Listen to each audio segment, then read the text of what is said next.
talking about your dream incubation, I had this question. Maybe this is a good time to get into it, because we can kind of talk about that aspect of his painting and how Heidegger viewed that as expansive. But what do you make of the fact that Klee very much views art in this dreamlike sense, that it is like capturing a dream in some way, and that it kind of came to you in a dream? Like, that feels noteworthy to me, that there is that relationship, and I'm just curious what meaning you make out of that. Yeah, that's a good question. Um, I don't know. I mean, the fact that it came to me in a dream, I think, is just indicative of how powerful dreams can be and how much of a useful tool they can be. Like, um, dream incubation. Y'all should look into it. Really cool stuff. And I'm not very technical about it, but if you just set your intentions before you go to sleep about a particular question, usually like a more open-ended one is better than like a yes or no question. Um, but if you're intentional about it and you're intentional about writing down your dreams in the morning and keeping up that like being able to remember your dreams, they can be a very useful tool. And I, yeah, but in terms of how Klee himself viewed what art can do, um, I guess in a sense it is quite dreamlike, and like this idea that what an artist does and like what is basically how we essentially are as human beings, what we are capable of doing as human beings, is this sort of being able to bring meaning to bear, being able to bring new understandings of things, new ways of seeing to the foreground.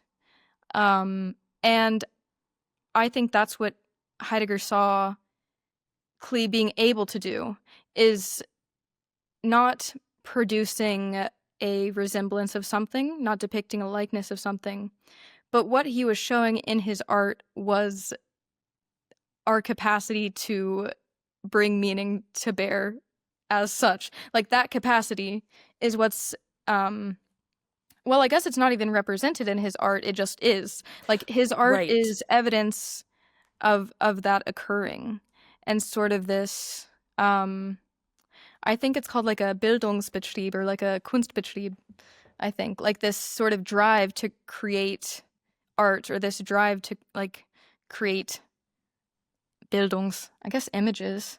That feels wrong though. But this drive to like, I mean, obviously humans are we're just out here trying to figure it out, as we both Yeah. know. And so I think what Heidegger is trying to describe in words and what Klee is doing in images is basically the same thing. Is to say, like,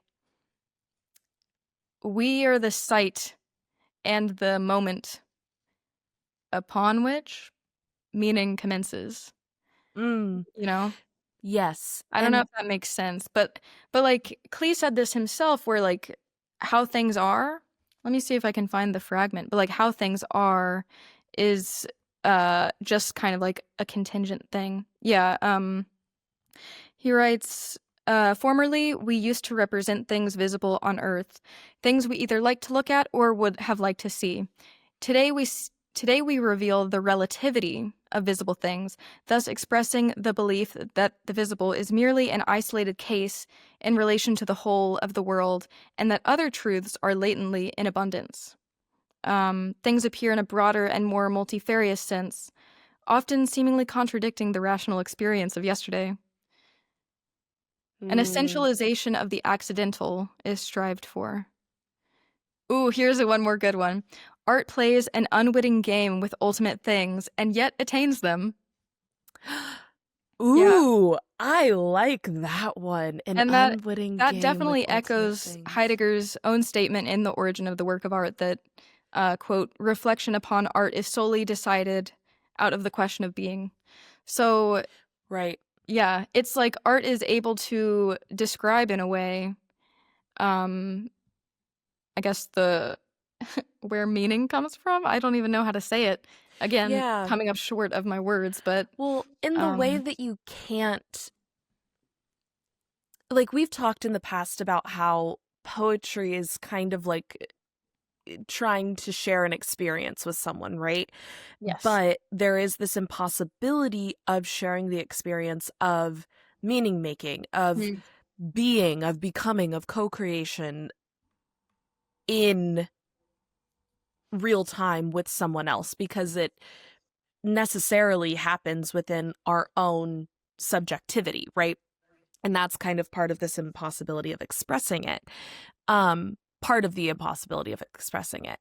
And I like what Heidegger, or I think this is what you said Heidegger said about Klee's work, is that it's almost like evidence that that process took place, and therefore it invites you into the process in a way that other things don't. Because if Yeah. something is like completely, I don't know, not in the sense that his works aren't completely finished, but it's it's like if you burn your hand and then you have a burn mark on your hand, the burn mark is evidence of having been burned. And someone can look at that and see, oh, you've been burned. But they didn't necessarily experience the feeling of getting burned, but they know, but we've all burned ourselves before. And so when you Mm. see the burn mark, it kind of brings forth that feeling of, ah, yes, I know what it's like to be burned. And this is like the conclusion of that, that I can tell now we have this shared experience. Yeah. Um, Oh. I don't know if that resonates with what you think Heidegger is trying to get at, but in terms of like, can can the artwork really communicate or bring someone through that full experience? I don't think so, because I think Yeah. you kind of have to be, well, maybe because you have to be an active participant in it, but the viewer is an active participant in art. Maybe it's part of creating something else altogether. But for this creation, this subject of art, it is evidence of that process having taken place. Yeah. It's it's a little bit complicated. Like I agree with you, but I'm trying to think of like is it's definitely I definitely agree with you that like what one sees and what's communicated in like witnessing a work of art is, you know, it's subjective. It's not what the artist is right. kind of doing. So it is sort of evidence of that. Um but I'm trying to think of it like because is there like a way that we can describe it that kind of captures the same dynamic, like never sort of what's the word? Like stagnant, like never like a stagnant sort of like finished. I know Right. you mentioned like the work's sort of like never finished, but um yeah, like is it evidence of the thing or is it sort of just like it's evidence of the thing and then the artist But like finishes it and then there's that sort of this constant ongoing conversation really between that evidence of the artists bringing forth and then the process of like interpretation and meaning making between the viewers of the painting and the painting itself sort of like ad infinitum maybe. yes, because there is a continued process even after this one is finished. It's like, Yeah. Like every viewing of a painting is evidence of something being brought forth. Like isn't it, I don't know. It exemplifies the bringing forth. I don't and it know. kind of brings forth something new Yeah. too. Yeah, At yeah. least, yeah.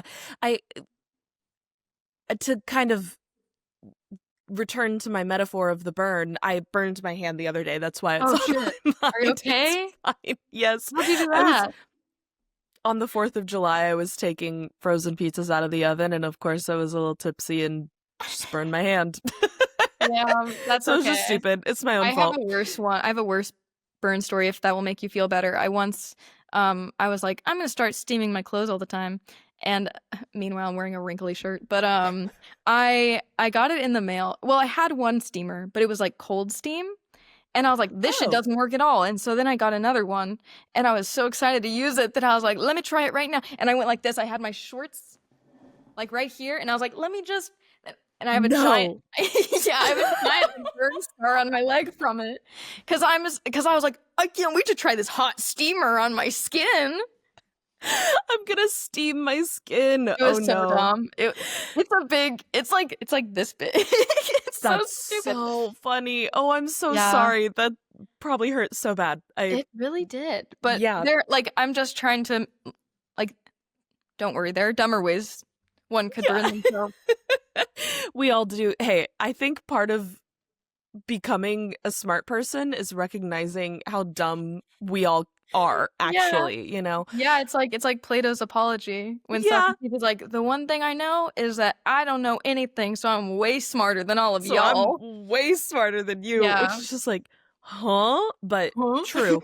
With the burn, so part of me is thinking about, like, so just to return to the metaphor, obviously it's an imperfect one, but in the way that, like, you burn yourself and you have a burn mark, and I'm kind of equating the finished painting to the burn mark.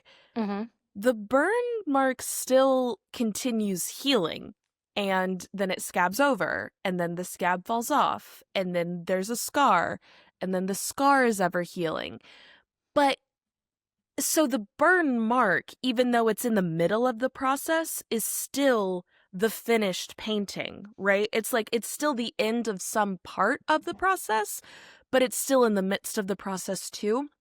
And it kind of makes me think of this idea of, like, infinities within other infinities. And I wonder if that's kind of what's going on with what we're talking about, with if a painting is trying to capture, like, one infinity of this ineffable bringing to bear of beingness, of meaning, that process is continued in a larger infinity in relationship to viewers and audience, but also there is something about that process that was one full cycle of it almost in when the artist said it is finished. Whoa. And that's, I don't know if this is a weird thing to bring up, but isn't that a Bible verse when God finished with creating the earth?